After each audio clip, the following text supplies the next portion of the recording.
खुरुमजरी मयाम ngasi sareng makok thongjage sareng thongbase toinadi adum charaga video oinadi amu phawba haptriba ado makha taba video singda adum sareng atoiba sareng atawba thongba adum hapcherake ngasi gi oinadi aina karam haina sareng makok thongi haibado video sida uchage mayam video se skip amta tawdana loiba phawba mideng tabiu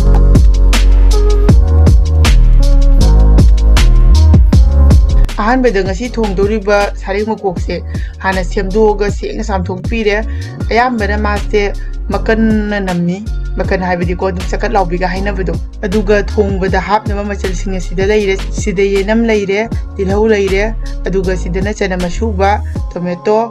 aduga sina singa subani moro atekba khitang su adi kat tawbiraga thame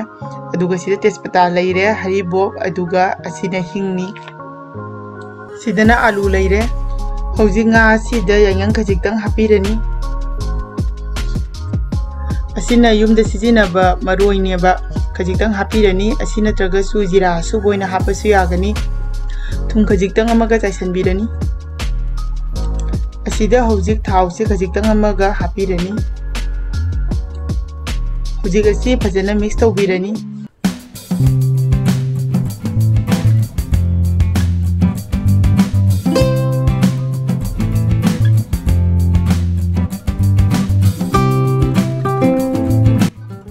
khang thangale khang se phajana sare thaw hapirani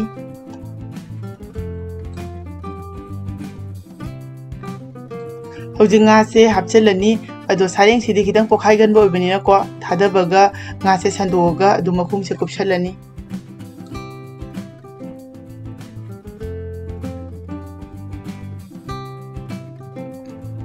hojik makhum se hangdoklaga mathang makha amutang onthok pirage ado asidi pokhai gan bani na ko makhum se pairaga manungdagi tapna adum onthoe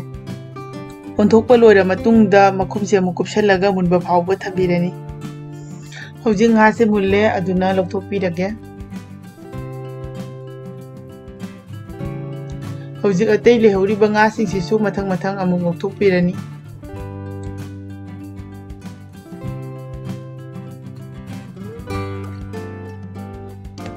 hojik nga ngobase loire aduna yensang thongalage ahan bada tespata hapchelle pasforon se chamas amamo hapchelle hojik asi phajana amuktang otpirani chanama shuba se hapchellani singa shuba hapchellani tilau hapchellani moro atek pasisu hapchelle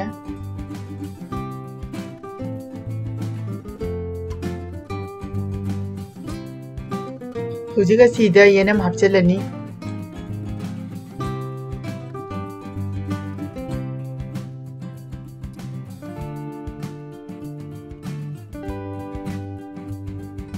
hojik asida haribob se hapchelani aidi haribob se yam pamjei mayam haribob pambiba yauragadi comment tawbiramu aduga sidana hing leire hing se khajiktanga hapirani amuktang phajana otpirani hojik asida tomato amakhak soiraga thambado asi hapchelle ado sareng thongbasidi tomato haptragasu kaimta kaide apambana dum hapiu aduga pamtragani skip tawbirasu yagani hojik asida alu hapchelle awa phadigom khara hapchelle hojik asi phajana amuktang otpirani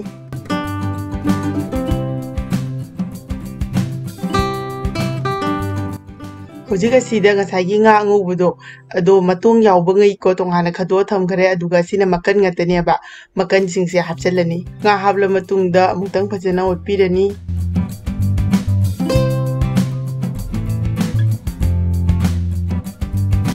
hojik asida yang hapirani moro ashuba hapchalani sareng thongbasidi moro kitang kantak tawbana heli mahau leiba aduga asina yumda chana ba maroi asi chamas tangkhai mu hapchelle hojik asi phajana amuktang otpirani phajana olaba matungda mai hapchellani alu sina munbagi chang phautang hapigani mai se hojik makhum se khumjellani aduga alu sina munba phawwa sawalani hojik makhum se hangdokpirani hojik yensang se kitang mapon tana ba alu se side ta khabai na taroga thugai birani ꯍꯧꯖꯤꯛ ꯑꯁꯤꯗ ꯉꯁꯥꯏꯒꯤ ꯃꯇꯣꯡ ꯈꯤꯇꯪ ꯌꯥꯎꯕ ꯉꯥ ꯂꯧꯊꯣꯛꯅ ꯊꯝꯍꯧꯕꯗꯣ ꯑꯁꯤ ꯍꯥꯞꯆꯤꯜꯂꯅꯤ꯫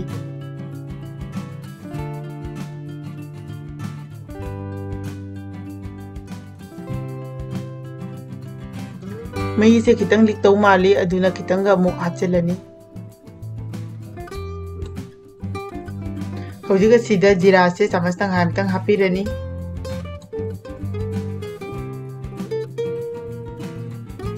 ꯍꯧꯖꯤꯛ ꯑꯁꯤꯗ ꯏꯁꯥꯒꯤ ꯆꯥꯡꯗ ꯊꯨꯝ ꯍꯥꯞꯄꯤꯔꯅꯤ꯫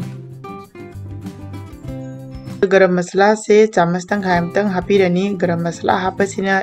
टोप टोप तोंगान महाव अमा लाकनी। अदो कनागुमना हैनदब यावरगदी जीरा असुबदो खितंग यामतक हापियु।